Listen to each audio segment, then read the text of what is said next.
Okay, here we are with Sally Goldenbaum. Sally is an author of over 20 books who lives in Kansas City.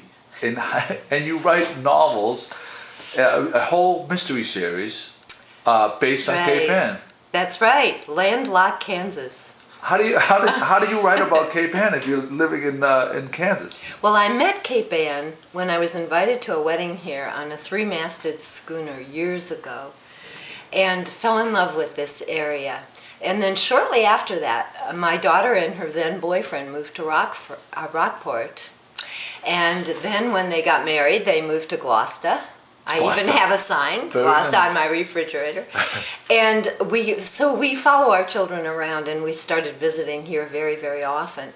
And we loved the area. And when it came time to write a mystery, I was trying to figure out where to set it. I did not want to set it in Kansas. I had written a previous series in Kansas, and this was the perfect choice. Also, I have two beautiful grandchildren here, and they lure me. There you go. 20 books. I mean, 20 books. 20 published books? Or 20 yes, books? yes. Really? 20 published books. When my children were little, I wrote women's fiction and then started writing mysteries about 10 years ago. And I've written almost 10 now. Wow. And is knitting a common theme in these? Knitting is a common theme in the Seaside Knitters mystery series, and I just finished the fifth in that series, and we'll start the sixth next month. In fact, I finished the fifth yesterday. The knitting came at the suggestion of my agent. I knew I wanted to write a series about women's friendship, women who come together over some common theme and solve mysteries. And she said, you know, knitting is really in right now. And I said, I have grandchildren. What a perfect pairing. And I'm a terrible knitter, but I'm passionate about it. And I figure my passion covers a lot of mistakes. There you go. Wow, that's pretty good. Because I'll tell you, when we posted, first time we posted about you was, I don't know, it was a couple of years ago now. You've been following Good Morning Gloucester for a while, haven't you? Good Morning Gloucester is really my main reference source. I mean, I do a lot of research, but I read that every single day. In fact, I've been known to call my family here to tell them what they should be doing the next weekend because I've just read about it. What do you mean, your main reference point for feeling your like novels? I live here. Really? For feeling like I live in Gloucester. That's impressive. Well, what I was going to say, I was talking about was that we first talked about you and your knitting and your books about a couple of years ago, and on the blog, and these people from this website called Revelry. Are you familiar with Revelry? Yes, I am. They are like psychotic. They love your books. They talk about your books, and I get a lot of I see the statistics.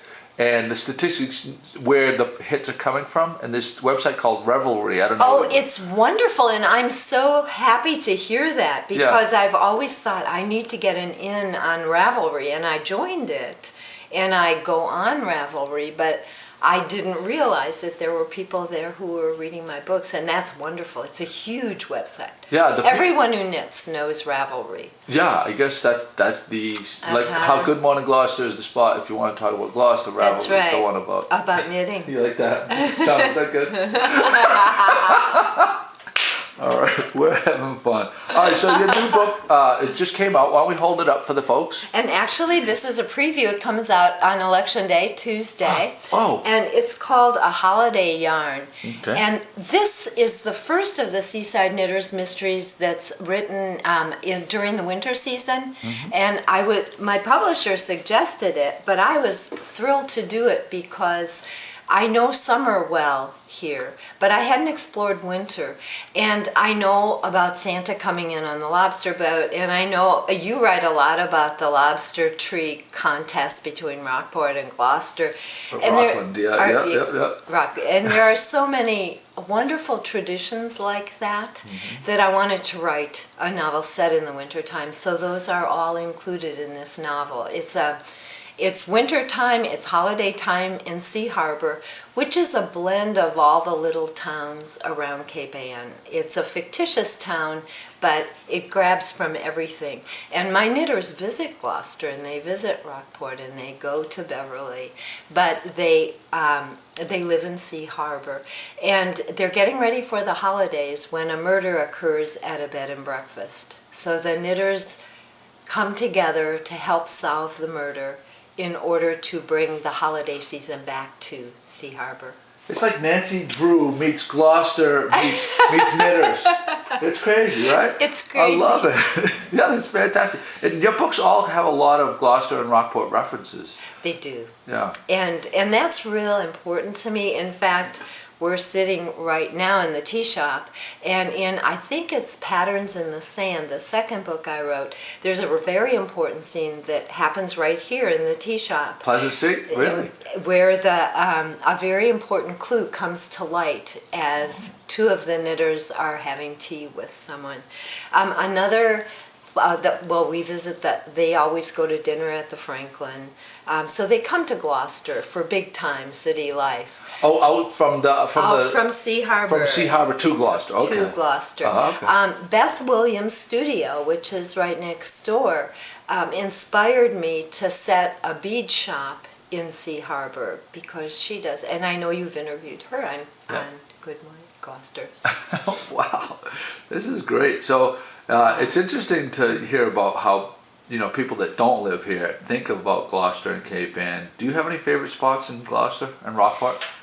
I love walking the beach. My family here walks a lot, so when I'm visiting, we walk down to the boulevard, we walk to the park.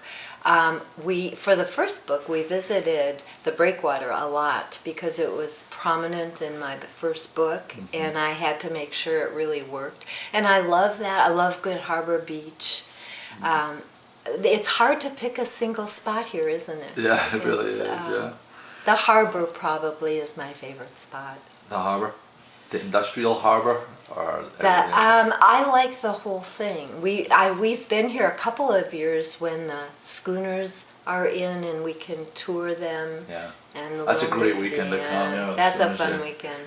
So you're gonna have a reading from your new book, A Holiday Yarn, this Wednesday at 7 p.m. at the Rockport Library. Yes, and it's co-sponsored by Toad Hall Bookstore, which makes me very happy because the proceeds, I love the bookstore in Gloucester also and have spent time in there talking to Janice, but the proceeds from the book will go to benefit environmental causes on Cape Ann, which is a nice plus. Yeah, absolutely. That's very nice.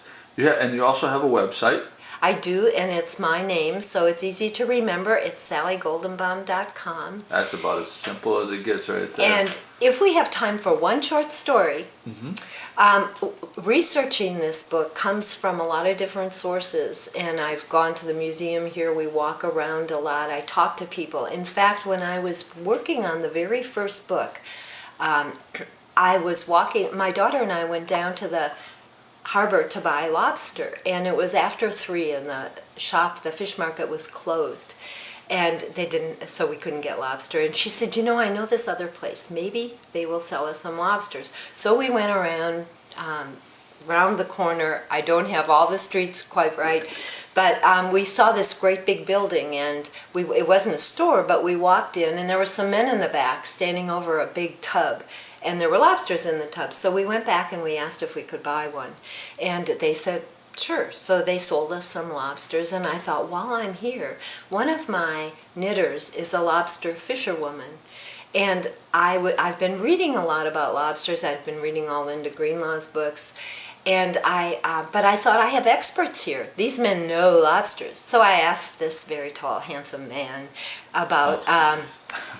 I said, how many traps would Cass, my character, have to have in order to have a very small lobster business? And he said to me, well, what kind of truck does she drive? And I said, what do you mean, what kind of truck? And he said, well, is it an old beat-up truck or is it a fancy truck? And I said, well, let's make it an old beat-up Chevy. And he said, 100 traps would probably do her. And that was Captain Joey. He gave me my very first person-to-person reference. Funny. Nice. I like it. Very good, Sally. So the book is coming out on November 2nd. November 2nd. I'm very honored, by the way. I should thank you because I am Good Morning Gloucester is referenced on the inside of your. What is it called? It's Moon Spinners. On Moon Spinners, but what do you call the inside of the book? Oh, the acknowledgements. The acknowledgements. Yes. Yeah. And it's a very sincere acknowledgement because I'm indebted to that RSS feed. Oh, very cool. The RSS feed of Good Morning Gloucester. Yes. You know, most people your age don't know what an RSS feed is. Aha. So that shows how sharp you are. You're pretty sharp. Right, John? John McElhenney in the background over here, my pal. Our coach. Yeah. So anyway, we're going to wrap it up right now. Sally, thank you so much for all you do. Oh, thank you, Joey. Shine a great, beautiful light on Gloucester and our community, and it's great to have you here. Well, thank you. Thank you. I've loved being here. Oh, and we're going to, one more time so everybody knows, Wednesday night, 7 p.m., Rockport Library. Come and meet Sally. You're going to be signing books, I imagine? Signing books and a short talk. Love to meet you. Fantastic. Thanks, Sally. Thank you.